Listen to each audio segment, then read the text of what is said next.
Ambassador was reading a report in her small cabin when the holographic message arrived. The blue light filled her room without warning, and she knew immediately that something was wrong.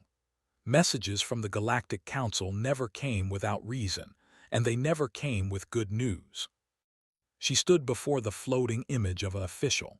His body was made of living crystal that glowed with inner light. His voice was cold and formal.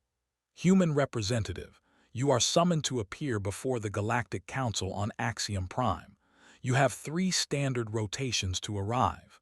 Failure to appear will be considered an act of defiance." The message ended without giving her a chance to respond. Stood in the darkness of her cabin for a long moment, her mind racing through possibilities. In her 15 years as humanity's ambassador to the galaxy, she had never received a summons like this. The Council did not summon species. They requested meetings through proper channels. They sent invitations with flowery language and false politeness. A summons meant something had changed.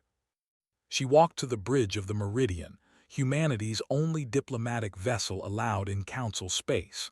The ship was small and old, exactly as humanity wanted it to appear. Captain looked up from his console with concern in his eyes. "Ambassador, you look troubled." "Set course for Axiom Prime," said quietly. "Maximum speed.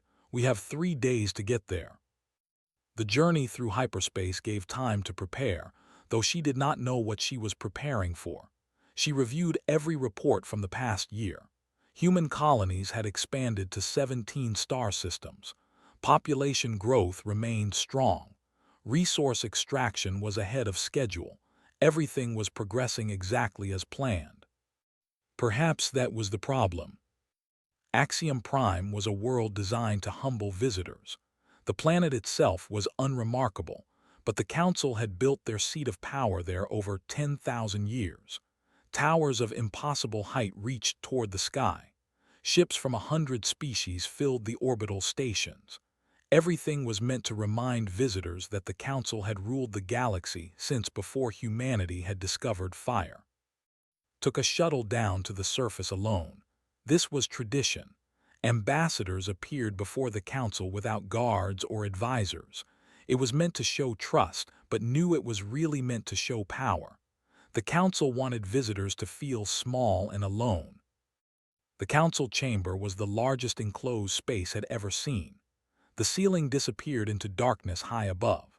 12 platforms rose in a circle, each one holding the representatives of a species that had earned their place through thousands of years of civilization. They sat highest, their crystal bodies catching the light from 100 hidden sources. Below them were the massive creatures of stone and shadow who had conquered their region of space through pure strength. They clicked and buzzed on their platform, their compound eyes watching everything at once. Walked to the center of the chamber, where a single small platform waited for her. She stood there, looking up at the beings who controlled the fate of 1,000 worlds, and she waited. High Arbiter Hand spoke first. He was ancient even by standards, and his crystal body hummed with energy that made teeth ache. "Humanity, you have been brought before this council to answer for your actions." Kept her face calm. "What actions concern the council?" "Your expansion." The word dripped with contempt.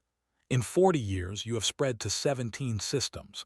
You consume resources at rates never before documented. Your population grows without control.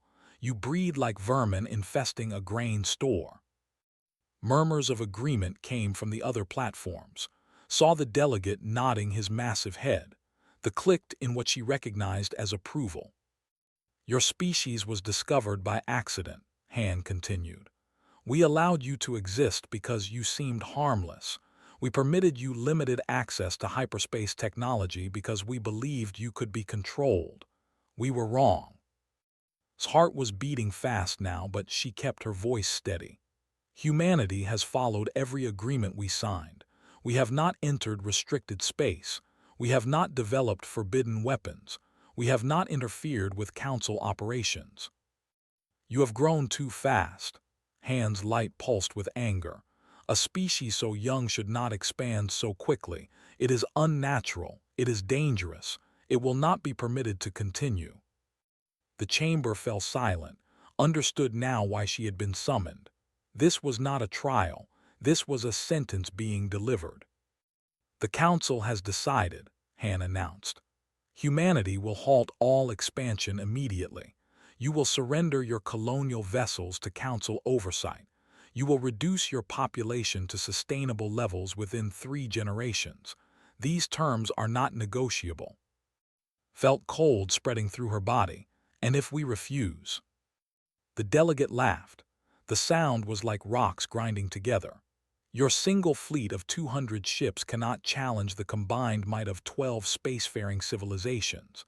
You are children who have found a weapon and believe yourselves warriors. Refuse, and you will learn the price of defiance. The alternative to compliance is correction, Han said. We have corrected species before. Some now serve us as laborers. Others exist only in our historical records. Choose wisely, human. Looked around the chamber at the faces of beings who had already decided humanity's fate. They saw her people as insects to be controlled or exterminated. They had called this meeting not to negotiate, but to deliver an ultimatum. In their minds, the outcome was already certain. Something shifted inside. The fear that had gripped her transformed into something else, something harder. High Arbiter, she said, I will return to Earth and deliver your terms to my government. They will give you an answer within the time you have. 90 standard days, Han confirmed. After that, correction begins. Nodded slowly. Then she allowed herself a small smile. It was not a pleasant expression. I should mention something before I leave, she said. Those 200 ships you have counted and tracked so carefully, the ones you believe represent humanity's entire fleet. She paused, letting the silence stretch. Those are our science vessels, our exploration ships, the ones we use to study interesting planets and collect samples. The chamber stirred. Several delegates leaned forward. I would recommend, continued, that your intelligence services look more carefully at what they might have missed. Humanity has been in space for only 40 years, but we have been at war with each other for 10,000. We have learned things about survival that your species may have forgotten. She turned and walked toward the exit before anyone could respond. Behind her, she heard Han calling for order as the chamber erupted in confused shouting. Kept walking. She had 90 days to save her species, and she knew exactly what she needed to do. Admiral floated in zero gravity before the observation window of his flagship, the TFS Unconquerable. Behind him stretched the command deck of the most powerful warship humanity had ever built. Before him, hidden in the eternal darkness between asteroids, waited a fleet that did not exist. 3,200 warships hung silent in the void. They carried no running lights. They broadcast no signals. Their hulls were coated in materials that absorbed sensor waves like water soaking into sand. For 30 years, they had waited here in the outer reaches of the solar system, growing in number while the galaxy believed humanity was weak. Lieutenant Commander approached with a tablet in her hands. Her face was serious. Admiral, we have received Ambassador's full report. The Council has given us 90 days to surrender or face extinction. Did not turn from the window. Their exact words. They called it correction. They compared us to vermin. They said we breed too fast and consume too much. His voice carried controlled anger. They gave us a choice between slavery and death. Then they have given us no choice at all. Finally turned to face his aide. Begin the awakening protocol. It is time. The awakening had been planned for decades. Across 100 hidden bases scattered through the solar system, lights came on in facilities that had operated in darkness for years. Engineers who had spent their careers maintaining ships they never flew ran to their stations. Pilots who had trained in simulators finally climbed into real cockpits. The Terran fleet was waking from its long sleep.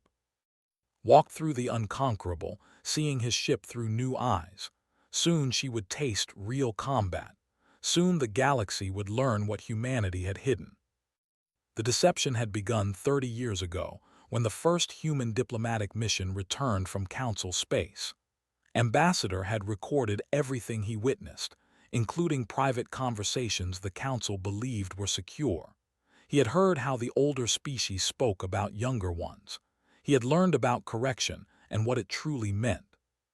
3 species had been corrected in the past 1,000 years. They had refused to limit their expansion.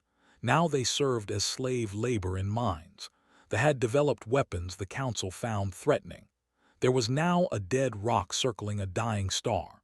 They had simply grown too numerous. The Council had introduced a plague that reduced their population by 90%.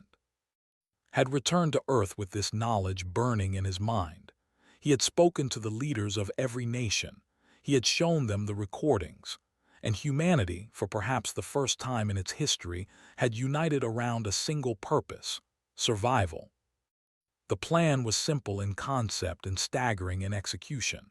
Humanity would show the galaxy one face while hiding another. The visible face would be fumbling, slow, barely competent. Human scientists would struggle publicly with basic technology. Human ships would be old and poorly maintained. Human military forces would be small and badly organized. The hidden face would be something else entirely. Director Sarah had led the secret research programs. She was a genius who could have won any prize the scientific community offered, but instead she had chosen to disappear. For 30 years, she had directed thousands of researchers in facilities hidden beneath moons and inside asteroids. They had developed technologies the Council had never imagined. The fold drive was her greatest achievement. Normal hyperspace travel bent space gradually, pushing a ship through higher dimensions at speeds limited by physics. The fold drive simply folded space like paper, bringing 2 distant points together and allowing instant travel between them. A journey that took Council ships 6 days could be completed by a Terran vessel in seconds. But the weapons were what made the Terran fleet truly terrifying. Remembered the day had shown him the first successful test of the compression beam. A small asteroid had simply vanished, crushed into a point too small to see by artificial gravity, so intense that atoms could not maintain their structure. He had watched in silence for a long time. "This is what we have become," he had said finally. "This is what we must become," had replied. "The alternative is extinction." Now stood on the bridge of a ship carrying weapons that could crack planets. Around him, 3,000 similar vessels prepared for a mission that would change the galaxy forever.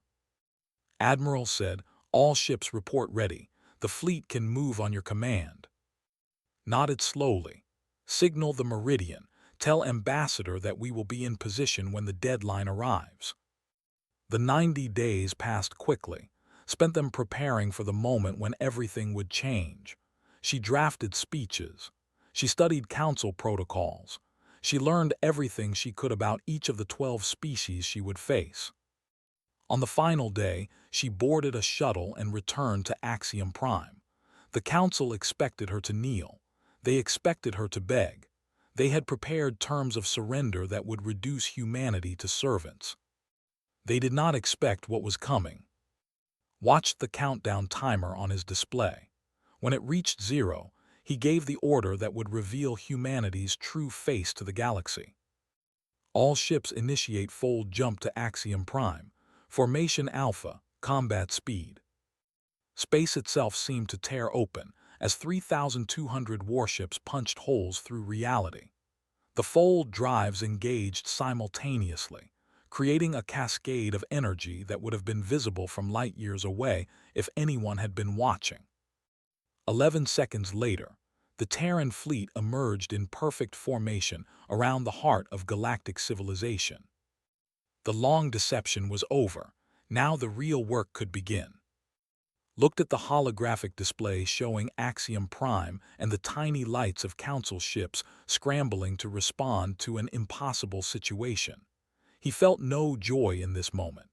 The galaxy had forced humanity to become something terrible. Now they would learn the price of their arrogance. "Open a channel to the council chamber," he ordered. "Ambassador needs to know we are in position." On the planet below, received the signal. She smiled and walked into the council chamber one final time. The 12 species who had planned humanity's extinction were about to receive the surprise of their very long lives. Walked into the council chamber exactly 90 days after she had left it. The massive space felt different now. The delegates radiated satisfaction and barely hidden contempt. They sat high on their platforms like judges waiting to deliver a sentence they had already decided.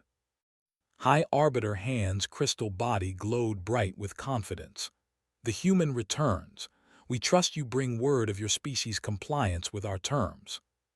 Stood on the small platform in the center of the chamber. She looked up at the 12 species who believed they held her fate in their hands. Behind her calm expression, her heart was racing with a mixture of fear and anticipation. "I bring word from Earth," she said clearly. "Humanity has considered your ultimatum carefully. We have studied every term. We have discussed every implication." And the delegate leaned forward, his massive stone-like body creaking with the movement. "Do you submit, or do you choose correction?" Took a breath. "Humanity declines your offer." The chamber went silent for a moment. Then the delegates erupted in clicking shrieks of outrage. The rose to his full height, casting a shadow across half the chamber. Even the normally calm flickered with aggressive light. Han raised a hand for silence. When he spoke, his voice carried cold fury. "You choose extinction, so be it. The correction fleet will." "I was not finished," interrupted. Her voice cut through the chamber like a blade. "Humanity declines your offer not because we wish to die, but because we have a different proposal." "There is no negotiation," Han said.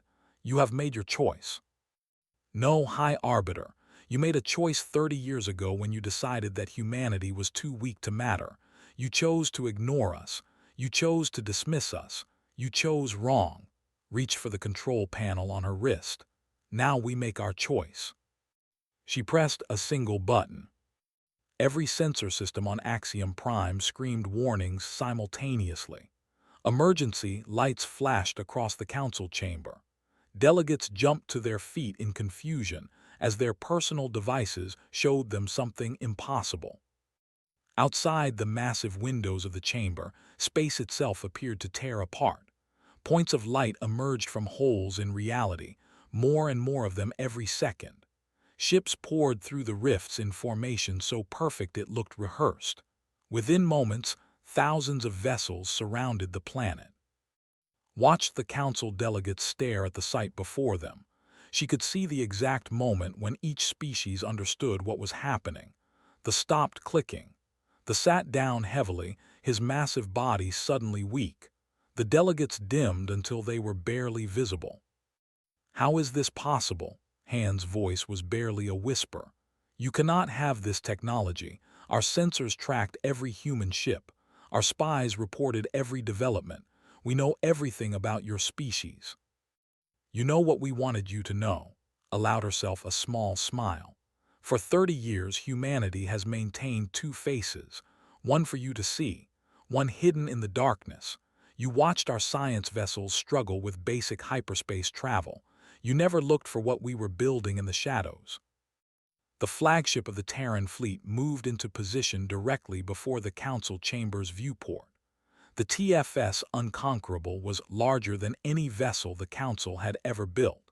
Its hull bristled with weapons systems that no council scanner could identify. Its name was written in letters large enough to read from the planet's surface. A holographic image appeared beside. Admiral stood in full military uniform, his face calm and hard. "High Arbiter," said, "I am Admiral, commander of the Terran fleet. I have 3,200 warships currently surrounding your planet. Each one carries weapons your technology cannot counter and drives your physics cannot explain. We traveled here from Earth in 11 seconds. Your nearest battle fleet is still 6 days away at maximum speed." Han's crystal form flickered rapidly. This is a bluff. Numbers mean nothing without the will to use them. Humans are known throughout the galaxy as a soft species. You value individual lives. You will not actually fire a pawn. We have not survived 10,000 years of war against ourselves by being soft, interrupted. We have not clawed our way from caves to stars by fearing sacrifice. If you believe we lack the will to do what survival requires, you have badly misread our species. The delegate found his voice. You would doom your own kind. Even if you destroyed Axiom Prime, our combined fleets would hunt down every human in the galaxy. There would be no place to hide. We are not here to destroy you, said. We are here to change the terms of our relationship. Terms? Hand's light was beginning to stabilize as he processed the situation. What terms could you possibly offer? You hold us hostage with your fleet. This is an act of war. No, High Arbiter, your ultimatum was an act of war. You demanded that we surrender our ships, halt our growth, and reduce our population. You threatened our extinction if we refused. That was war. His voice remained steady. This is us responding. His hologram gestured, and tactical displays appeared around the chamber. Our fold drives allow us to move instantly anywhere in the galaxy. Your defensive positions are meaningless. Your response times are too slow to matter. If we wanted to destroy you, you would already be dead. But we do not want destruction, continued. We want recognition. We want equality. We want a seat at this table and a voice in galactic affairs. The chamber fell silent. The delegates looked at each other, trying to process a situation that had completely reversed in minutes. The species they had planned to correct now held overwhelming power over them. You could take whatever you want, Hand said slowly. Why ask for so little? Stepped closer to the center of the chamber. Because humanity is not you. We do not desire empires built on the bones of conquered peoples. We do not want slaves or subjects. We want neighbors. We want partners. We want the chance to grow alongside you rather than in spite of you. And if we refuse, then we leave. We disappear into the galaxy with technology you cannot match. We expand wherever we choose. We become the thing you feared, not because we want to, but because you gave us no other option. Met Hand's gaze directly. But we hope you will not refuse. We hope that 30 years of preparation will be worth more than another 10,000 years of fear and conflict. The council delegates began speaking among themselves in urgent whispers. Waited, watching the species who had planned her people's extinction now struggle to accept a new reality. The galaxy had changed in an instant, and nothing would ever be the same. The council chamber remained frozen in shock as the delegates absorbed what had happened. Outside the massive windows, the Terran fleet hung in perfect formation, thousands of ships waiting in silence. The balance of power in the galaxy had shifted in seconds, and now the oldest civilizations in known space struggled to understand their new reality. The delegate L was the first to recover. His species had built their empire through strength and intimidation. They did not accept weakness easily, even when facing overwhelming force. This changes nothing, he growled, rising to his full height. You have ships, you have weapons, but you do not have the will to use them. Your species is known throughout the galaxy. You weep over your dead. You build monuments to those lost in war. You treat every life as precious. He slammed a massive fist against his platform. You will not fire on this world. You cannot. Your own nature prevents it. Looked at the massive alien without flinching. You believe that compassion is weakness. I believe that species willing to die by the millions will always defeat those who count every corpse. L turned to address the other delegates. The humans are bluffing. Call their bluff. They will retreat rather than begin a war they are too soft to finish. Admiral's hologram flickered as he responded. Ambassador, I believe a demonstration is needed. Nodded slowly. I agree, Admiral, please proceed. Gestured, and every display screen in the council chamber changed to show the same image. A barren moon hung in the darkness of space, gray and cratered, and utterly lifeless. Text appeared beneath the image identifying it as a body in the system, a location the Council used for weapons testing. "We selected this target specifically because it contains no life," explained. "No species has ever colonized it. No ecosystem exists on its surface. It is simply rock and dust circling a distant star." The Council delegates watched as a single Terran destroyer broke formation from the fleet. The ship was small compared to the massive battleships surrounding it, barely larger than a Council frigate. It accelerated toward the distant moon, crossing millions of kilometers in moments. "What you are about to see," continued, "is a compression beam operating at 4% of maximum power." The destroyer fired. There was no visible beam, no flash of light, no dramatic explosion. The moon simply ceased to exist. One moment it was there, solid and real and ancient. The next moment there was nothing. Empty space occupied where billions of tons of rock had been. The council chamber erupted in chaos. Delegates screamed in their native languages. Several fled their platforms entirely, driven by instincts older than civilization. They collapsed into a mass of clicking panic. Even the, normally composed and serene, flickered with colors that indicated extreme distress. El remained standing, but his stone-like face had gone pale. His species had a word for what he had just witnessed. It translated roughly as God weapon, a force beyond the power of mortals to comprehend. He had used that word only in myths and legends. Now he watched it become real. "The weapon creates a temporary artificial singularity," explained calmly. "It generates gravitational force so intense that atomic bonds cannot maintain their structure. Matter is compressed to a point, then simply ceases to exist in any meaningful form." "That was 4% power," added. "Our battleships carry weapons rated at 300% of what you just witnessed. Each one could destroy a planet. We have over 3,000 of them." Han's crystal form had dimmed to almost nothing. "Why show us this? Why demonstrate such terrible power?" "Because you needed to understand that we are not bluffing." His voice carried no satisfaction, only weary certainty. "You needed to see that humanity has become something new, something that can defend itself against any threat, something that will never again be dismissed as prey." She walked toward the center of the chamber, where she could address all the delegates at once. "We developed this technology because we had no choice.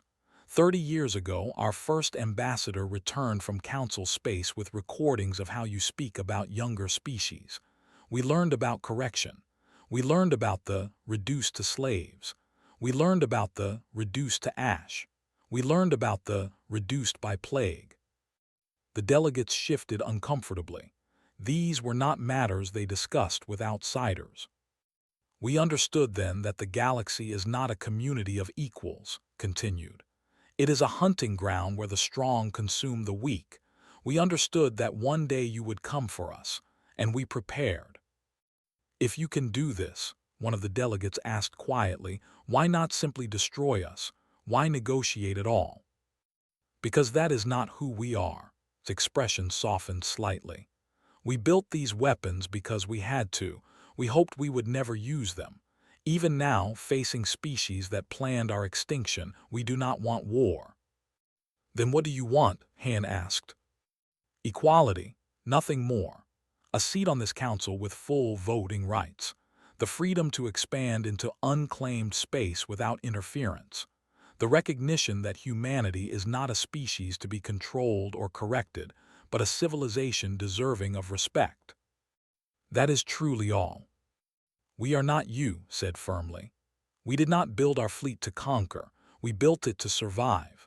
Now that survival is secured, we have no interest in empire. We have no desire for subjects or slaves. We simply want the opportunity to grow in peace." Elf finally spoke again. His voice was quieter now, stripped of its earlier arrogance. "How do we know you will not change? How do we know that future generations of humans will not use these weapons for conquest?"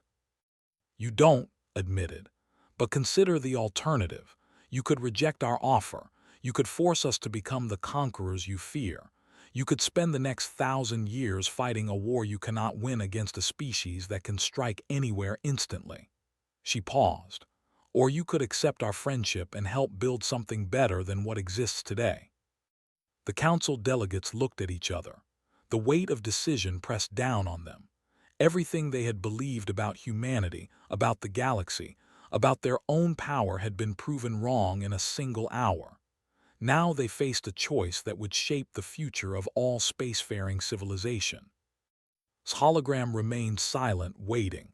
The Terran fleet held position, weapons ready but not aimed. Humanity had shown its strength.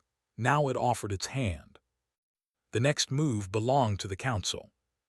6 months had passed since the day humanity revealed its true face to the galaxy. 6 months of negotiations, treaties, and a complete restructuring of how civilizations interacted with each other. 6 months that changed everything. Walked into the council chamber one final time, but now she walked as an equal. A 13th platform had been added to the Great Circle, built hastily but standing just as tall as all the others.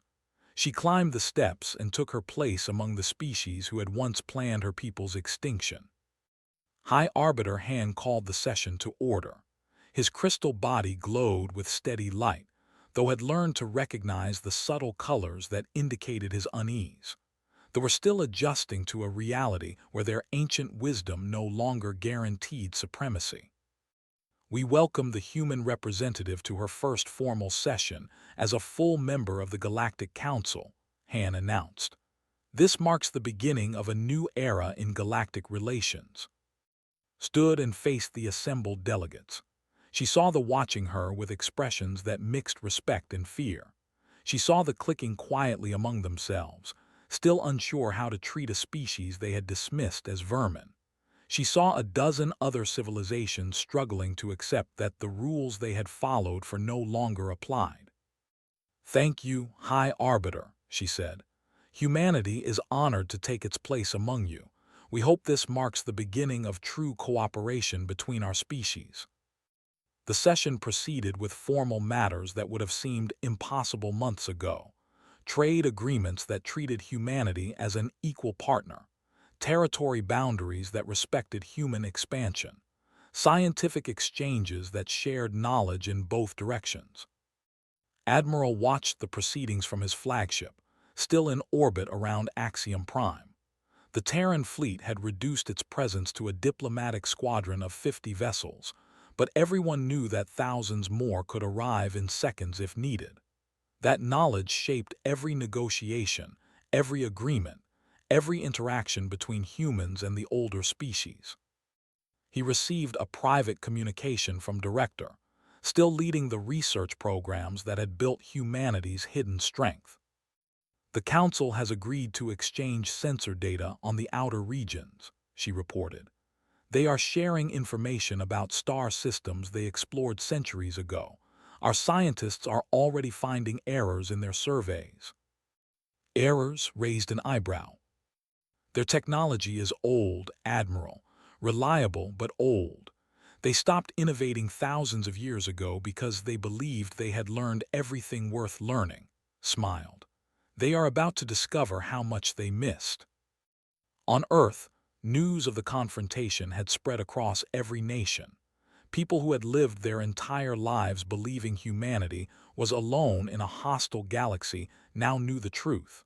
They knew that their species had faced extinction and survived. They knew that somewhere in the darkness, a fleet of warships stood ready to defend them. The reaction was not triumphant celebration, as some had expected. Instead, there was quiet relief. Parents held their children knowing that the future was no longer shadowed by the threat of correction. Young people looked at the stars knowing that they could explore them without fear. Humanity had proven itself, and now it could grow. Retired from active command 3 months after the confrontation, he had spent 30 years preparing for a battle that lasted less than an hour. Now he found himself without purpose. The fleet he had built still existed, still trained, still stood ready, but the war he had prepared for seemed increasingly unlikely to come. Visited him at his home on Luna, a small house with a view of Earth hanging in the black sky. "The council is changing," she told him, slowly but genuinely. "The younger delegates are actually talking to me like an equal. Some of them have admitted that correction was wrong. And the older ones, they are still afraid of us," looked out at Earth, blue and green and precious. "Perhaps they always will be, but fear can become respect given enough time." Nodded slowly. "I never wanted to build weapons that could destroy worlds. I never wanted humanity to become something the galaxy feared. But when the alternative was extinction, there was no other choice."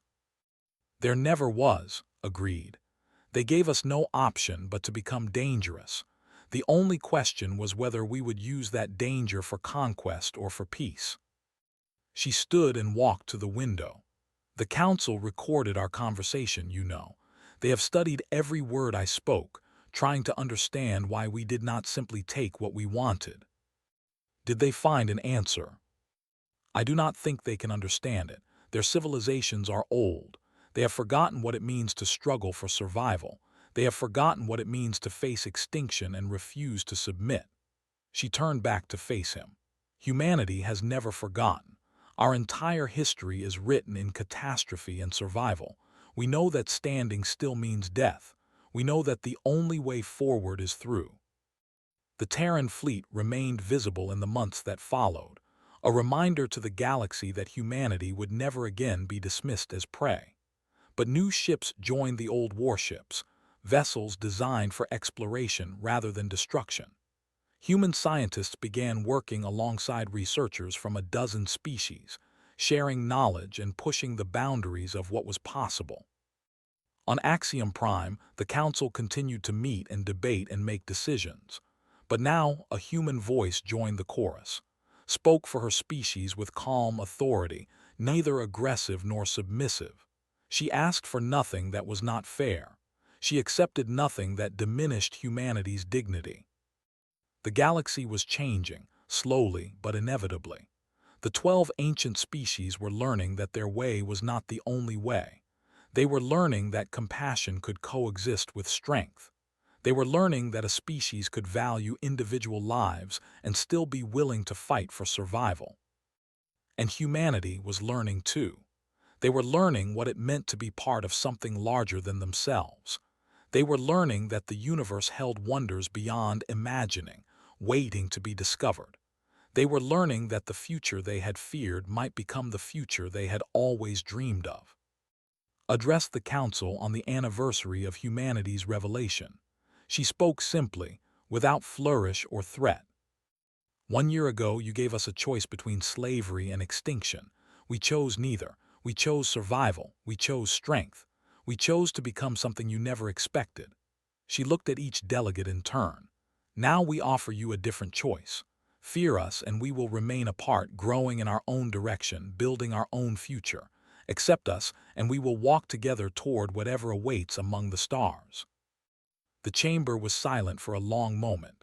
Then, slowly, Han rose and inclined his crystal body in a gesture of respect. "Humanity has earned its place," he said. "We accept your offer of partnership. May both our species grow stronger for it." The galaxy had feared what humanity might become. Now they would learn what humanity had always been: survivors, dreamers, explorers, and above all, stubborn beyond all reason. The stars belonged to everyone now, and humanity was just getting started.